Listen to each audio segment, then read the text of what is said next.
Pretty good. A little sleepy, but this will amp me back up for the rest of the day. Oh, I don't know. I don't know that life. Mary Graham, sleepy? Only because it's after lunch and I just entered a room with very low lighting. Jeff exists on a level of awake that the rest of us can only dream of. Maybe. I don't know. Oh, and now he's introducing more lighting so I don't fall asleep mid-podcast. Thank you. Thank you. I'm trying my best.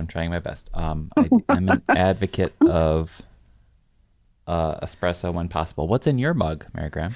This is decaf black tea because despite the fact that I am sleepy, if I have any more caffeine, I'm going to be able to see the threads of time and space.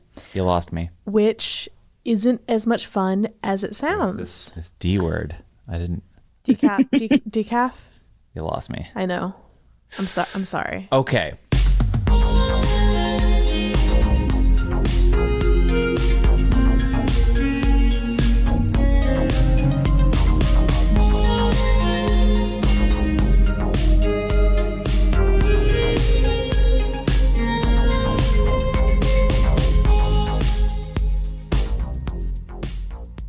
Everybody, welcome to the podcast. It's a little too quiet. It's the Ferndale Library podcast. I remember this. And who's it brought to you by, Jeff? It's brought to you by our two guests. I was going to say, and who are we talking to today?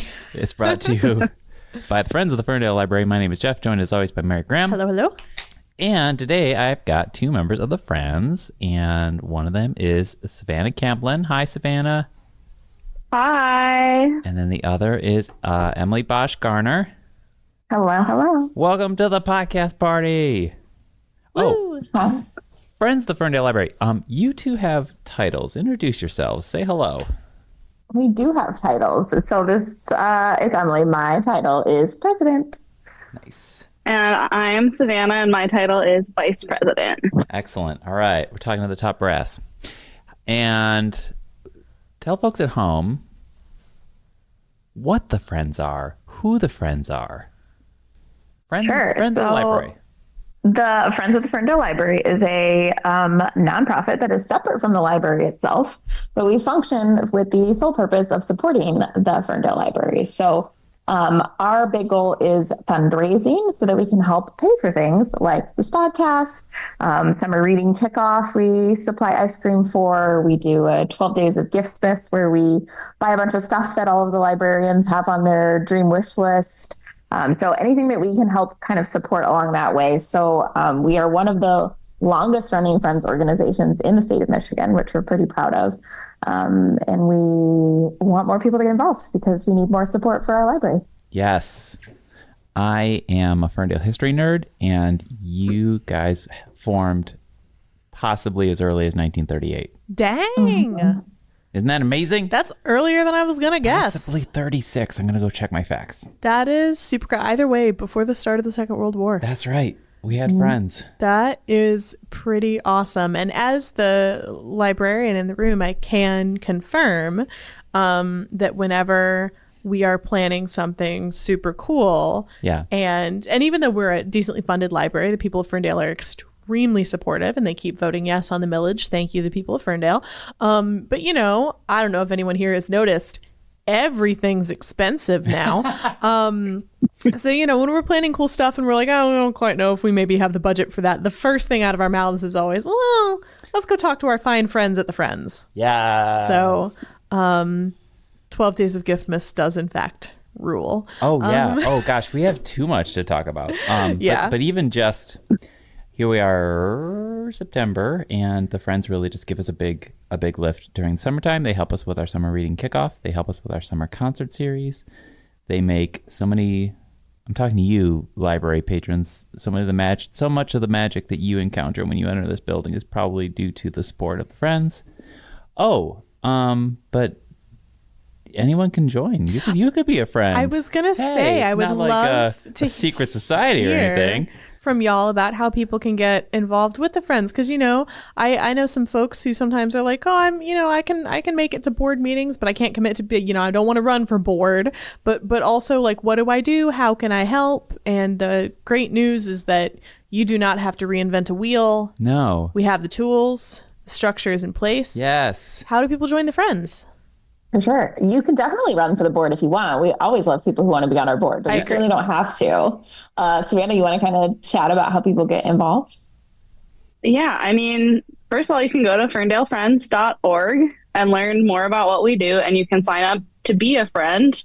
And then your commitment is sort of what you're comfortable with. So we have monthly meetings on the third Monday of every month, usually at the library. If for some reason it's not going to be there, we'll post on social media about the alternative location. And they're at 6:30, third Monday of every month. And if you're just interested, you can show up to those meetings and learn more. And again, some of us go to every monthly meeting, especially Emily and I.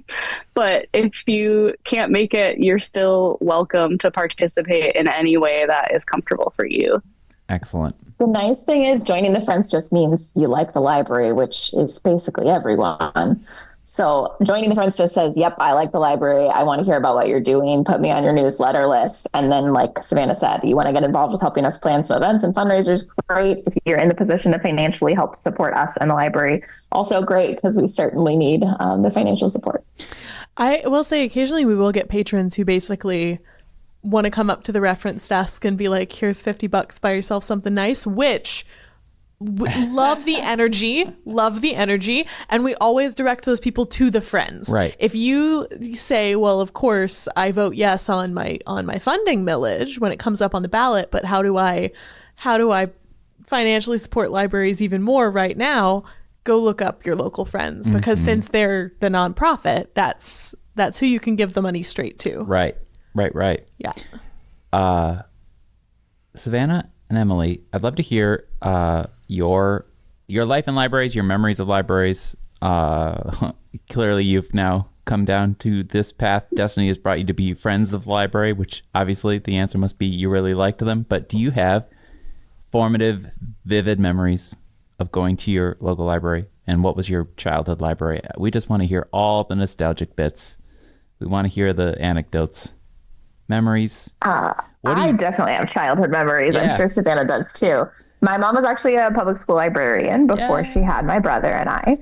And then decided to be a stay-at-home mom. Bless her heart. I could not do what she did.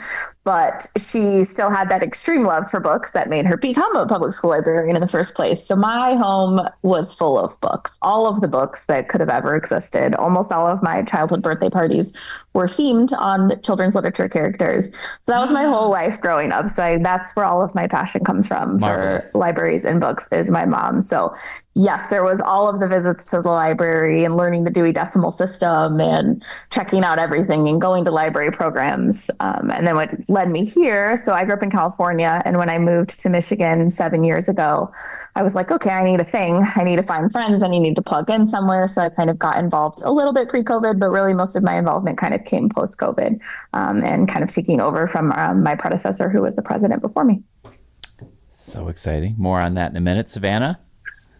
Yeah, I went to libraries my whole life, mostly just the one library. I grew up in a small town in Wisconsin. Wow. And the library was 3 blocks away from my house, and it was for most of my schooling kind of to and from school on the way. So I would stop there. Like Emily, just my house was full of books. My grandma lived to be like 94, and she pretty much just read a book a day after she retired and didn't have anything she had to take care of. And so I just grew up with avid readers. And my parents did not buy books very often. So the library was where I got pretty much all of my books. And then similar to Emily, I moved to Ferndale like 2.5 years ago and was looking for friends and started out by going to the amazing library programming, specifically the Ferndale Project Book Club. Wow. And made my first friend there. And then just kept going to different library programming. And I've lived in several places and never had such amazing programming at those libraries. And so I wanted to support this library that had given me the community that I have in Ferndale now. Oh, That man. makes me so happy. I know. Especially because we talk on the podcast a lot about, third spaces and community. And, we talk about how there's a loneliness and isolation issue in American society right now, which Right. is completely true. Right. But also we're always saying, behold, your local library. And I know sometimes when we look at the stats we keep for library card signups, it's still September, by the way, it's still library card sign up month. We ask people why they came in to get their library card, and sometimes they say, I just moved here and I need friends. Mm-hmm. It reminds me almost similarly to that friend that you had anecdotally told us about who came straight to the library after. Oh, yeah. She bought her house and then she literally went from her closing to her public library with her purchase agreement as proof of residence. But like... Sarah, you're famous. But like... But literally, the like library that was... should be your first stop. Exactly. When you're you getting in town. should For show sure. up with your lease or your closing agreement and be like, I live here now. Card, please. Tell us about... Well... No, I'll save that question for later. But tell us about some of the things that the Friends do separate of our programming, because you guys, because this will be out in time for us to promote the dip off. But can you give some shout outs to some of the other things you guys do? Like tell us what the like the park and read and things like that. Tell us the Friends do events, which is so cool. The Friends do events. We definitely don't want to take away from library programming. So we don't do anything that is similar to the library programming, but a lot of what we do is obviously fundraising, but some of it is just getting out in the community and making people more aware that there is this whole nonprofit side of the library that they can help support. So we do some programming out in the community. Park and Read is probably one of our most popular ones. It's a silent book club in parks in Ferndale in the summer. So we do it a few times across the summer. So look for that again next year if you didn't get a chance to attend this year. We just meet up in the park. You bring your book, you say hi to some people, you meet some new neighbors, and you just have dedicated reading time, which as a mom of a 1-year-old is very uncommon for me. So having this like 2-hour block where I'm like, okay, husband, you're in charge of the baby. I'm going to go read in the park with all of my friends is a fantastic opportunity. Oh my gosh. And It's like, did y'all, when you were in school, have, we called our hour like drop everything and read hour?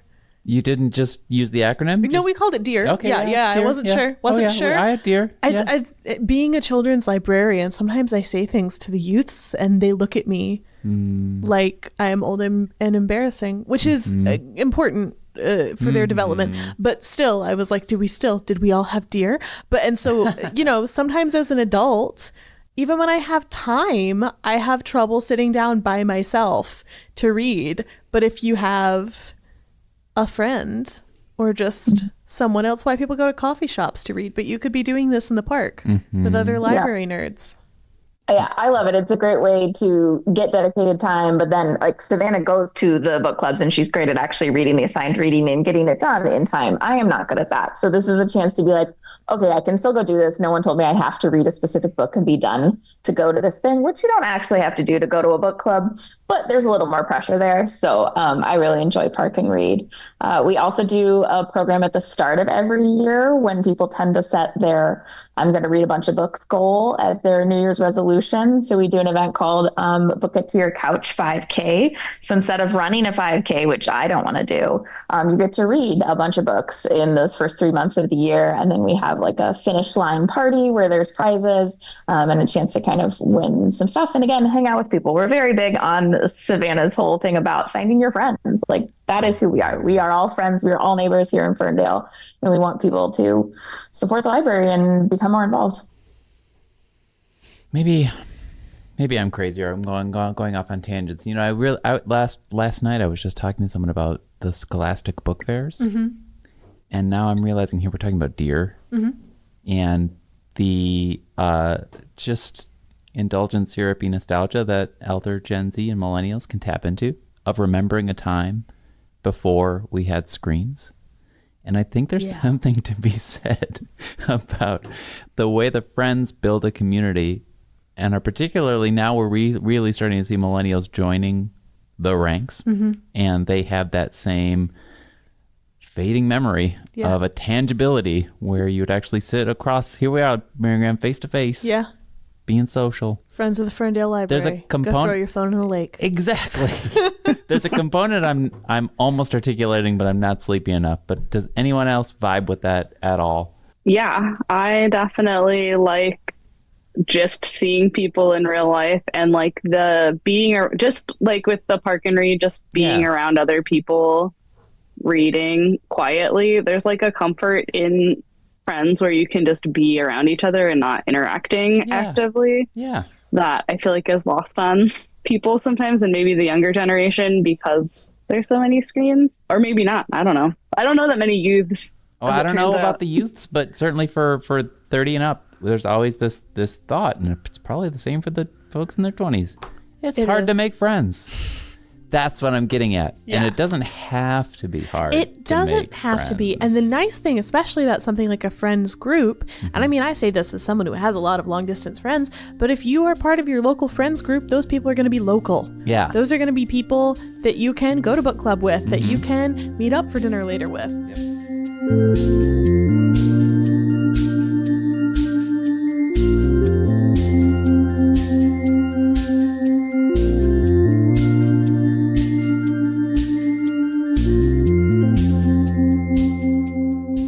Love to talk about what some of our folks listening to this, or even if you are, from another library, but you have a friends group, the one thing, if you know your friends group from anything, the one thing you might know them from is the book sale. Yeah. So the now, used bookstore here in Ferndale, my home library had a book sale several times a year. But here in Ferndale, we're so cool that we have a permanent book sale. It's called the Bookstore. Bookstore in our library. It's quite an operation. How does that operation work?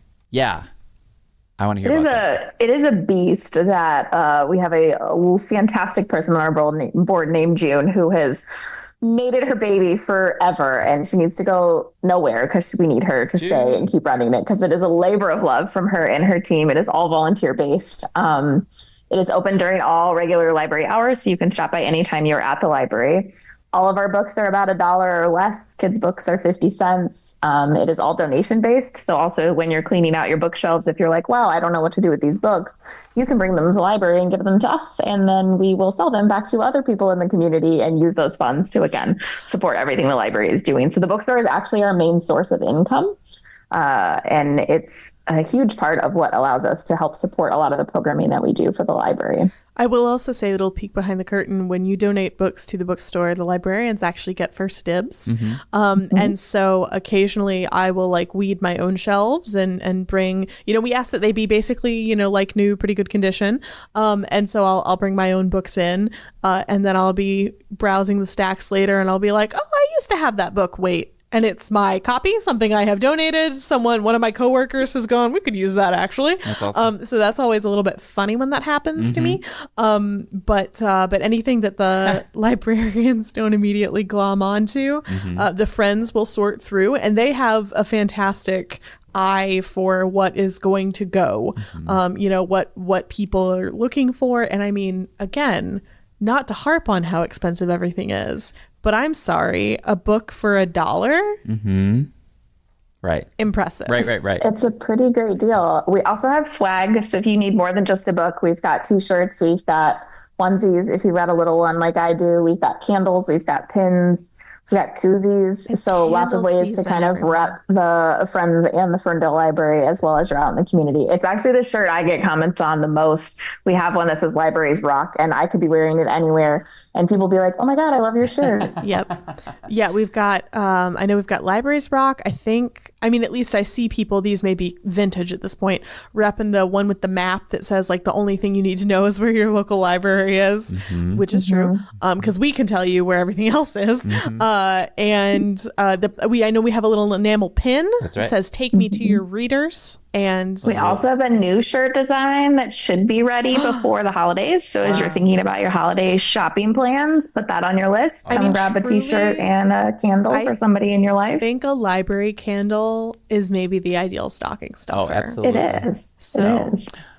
And also just a shout out again, even though we did just shout out the volunteers, because this is all, oh my God. we can't underestimate that this is all people powered, because I a friends, especially a friends that is 90 years old now, it can ebb and it can flow. And there was times in this library where we didn't have a store and we did have just pop-ups, but we have a store now and we have amazing programs now and we have amazing events now because as Father Time Ferndalian here, who I've been here since the Stone Age, I've seen this library through some thick and thin, and there's a lot of positive energy, and I love to see it around the Friends right now. Well, and now the Friends store is so People-powered. successful, we had to expand it. Yeah. It used to functionally be in a closet, and now it has a nice big room Exactly. that June assures me is great.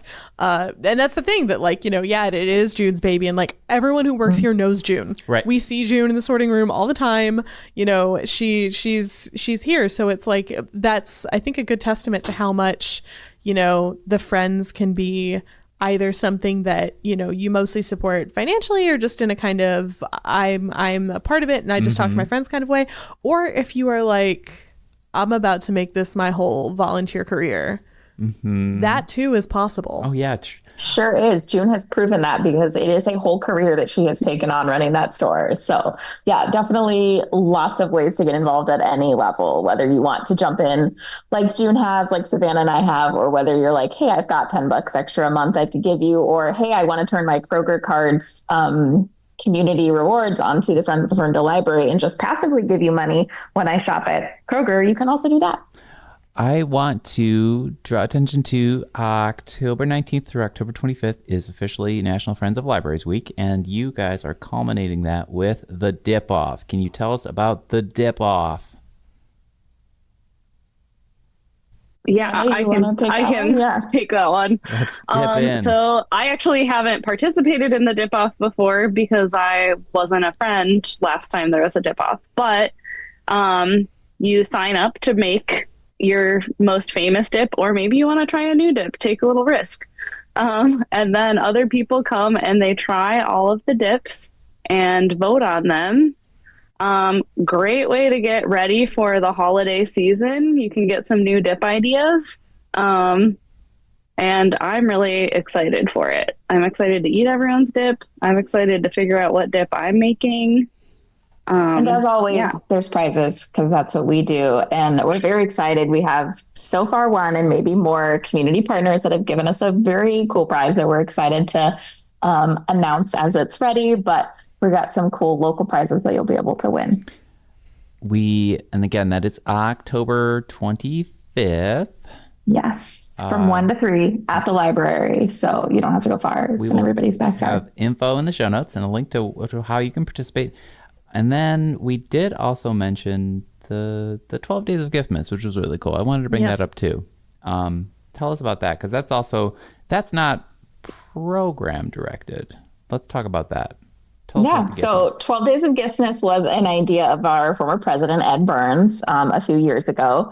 He himself was a former librarian, and he's like, there's always these things that you need and that there just isn't funding for. And sometimes those needs are not sexy, and sometimes they are sexy. And he's like, we just want a way to support that isn't just a program, because a lot of our funding does go to programming, which we love here in the community. But we were like, there is sometimes tangible things that the library and librarians need that they aren't getting because it isn't affordable in the budget that, like we said, is great here in Ferndale, but doesn't cover everything we need. So we went to all of the staff and said, make us a wish list. And some of those wish lists were $10 items. Some of those wish list items were $1,000. And we curated it into 12 items, and kind of like the 12 days of Christmas, we turned it into 12 days of Giftmas and picked out 12 items. And so this will be our 3rd year doing it. We already have our wish list started from all of the different areas of the library, from circulation to youth services to adult services. So we're excited to kind of pick out some things, add to the collections,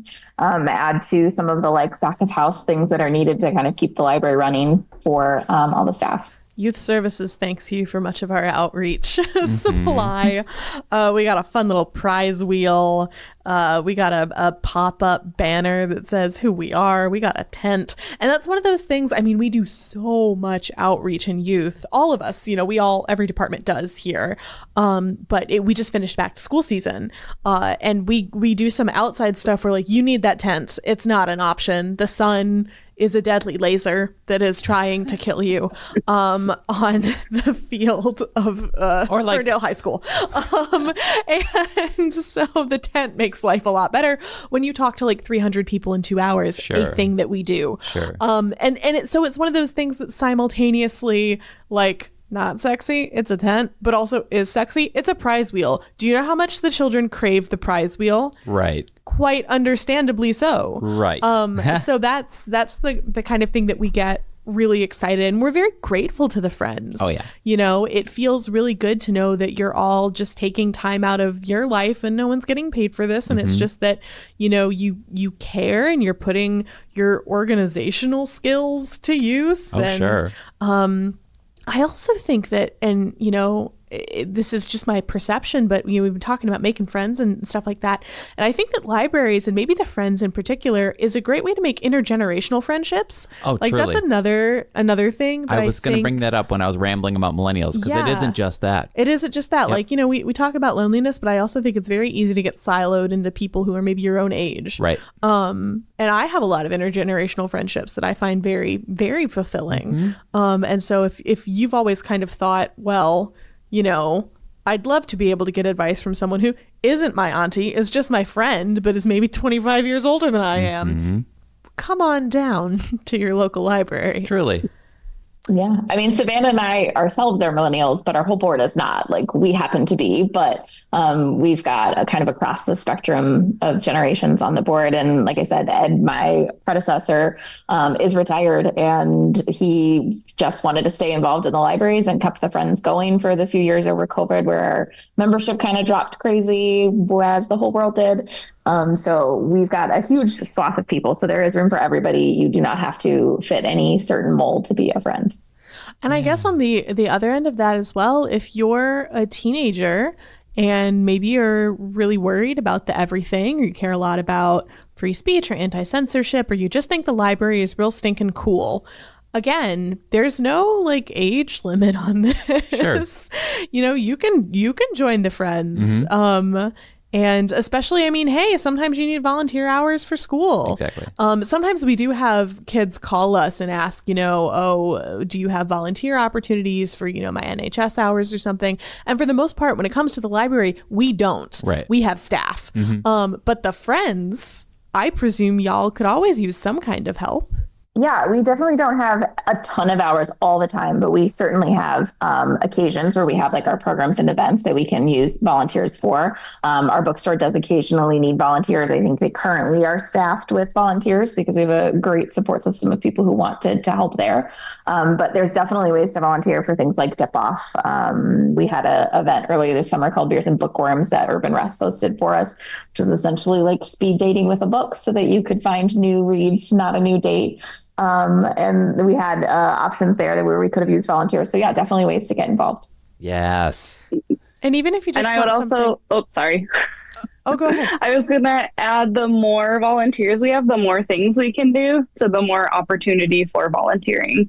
So a big thing is like people come in with their ideas. And if you have an idea, come bring it to us, especially if you're ready to lead the idea or have friends who would want to help, because we're pretty open to like new fundraising ideas or activity ideas.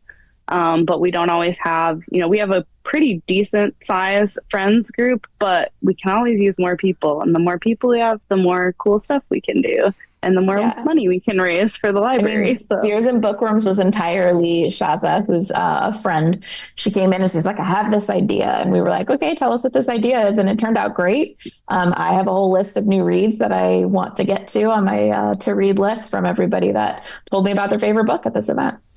And it also helps build capacity in terms of like, obviously June is going to outlast all of us. But in the completely unlikely event that someday she might want to take a break, you're going to want someone who knows how to run the bookstore. So you might as well get involved now and start shadowing stuff. And especially if you're a younger person, maybe a high schooler. I presume that we are huge in the high school demographic with this podcast, Jeff. Oh, sure. Literally dozens. And you want more like kind of steady state volunteering. This helps you get not just so much experience, but it's just like cool in its own right. Yes. I promise you. I am, before we run out of time, I'm so curious, as you look ahead to 2026 maybe, I know we've got Booked at the Couch. Do you have any, and I won't say wildest dreams, but do you have any things you might be looking forward to, or ideas that are germinating, that are moving from that wildest dream to potential reality? I would say my wildest dream is to find somebody who would like to join the Friends in a larger capacity that could do some like community development. There's some amazing businesses here who, if you just asked them, would support us and would support the library.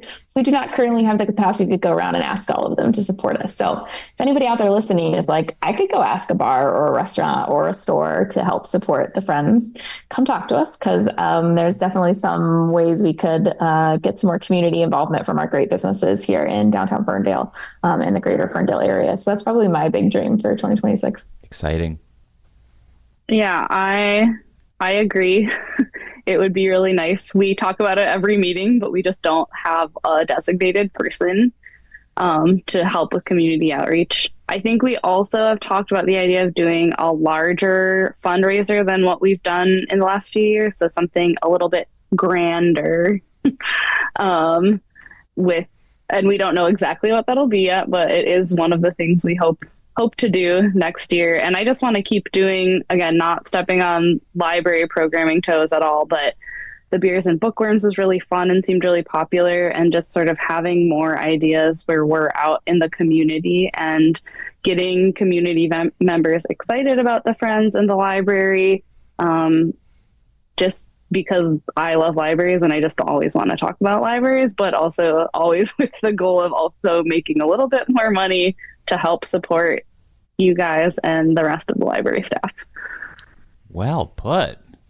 I'm out of questions. That's so fantastic. I don't think we can That's improve terrific. on that. Yeah. Friends of the Ferndale Library, did we leave anything unsaid? Do you have any other clarion calls out there for people? I would just say, I'll just step in and say, this is, the word enrichment keeps coming into my head. Mm-hmm. I think a lot of what we talked about is finding a real enrichment. It could be in a social connection. It could be in the reading. It could be in the intergenerational bonds. It could be in a good, warm, fuzzy feeling of supporting your community. And I just like that word, enrichment. It's part of our library mission, by the way. Yeah, libraries are about more than just scraping by. Yeah. We are, in fact, about thriving. I feel like that sums it up. Yeah. Like thriving, like what we want to do is help the library thrive. So come on down. Yeah, Savannah. I think libraries are one of the most important places in our communities. They're third spaces. They offer so much more than just books and like materials. So that's like why I wanted to get involved, and being involved has just made me even more appreciative. Like we get little peeks behind the scenes of like what the library staff is doing every day. So I just think, and I think they're going to continue to be the most important spaces, and we should all be supporting them, and they support us. It's a mutual sort of relationship where the library supports you. So if you have a little extra to give to support the library, that is always amazing. Travel down the road and back again. You're a friend and a confidant. Thank you for being a friend. It's a beautiful thing. Thank you so much, Savannah and Emily, for joining us on the podcast. We appreciate you. Great. Thanks for having us. All right. Yeah, thanks for having us. Everybody, get your dips ready. I don't know. It's probably much beyond hummus and salsa at this point. It's getting real. If no one brings artichoke, I'm going to be deeply disappointed. All right. Well, everybody, as we always tell you, this podcast is brought to you by the Friends of the Ferndale Library. Go to ferndalefriends.org. You can find folks, I literally have the two authorities here. You can find links to join and donate there on the website, but you guys are also I'll shout out upping the social presence. You guys are on Instagram. I think it's at, what's your at, guys? Oh my gosh. Friends of Ferndale Library. Yes. So go follow right now. And so again, thank you, Savannah. Thank you, Emily. Thank you, Mary Graham. Anytime. And everybody at home, thanks for listening. Remember to rate, review, and subscribe. And we'll be back next week with more. Thanks for listening.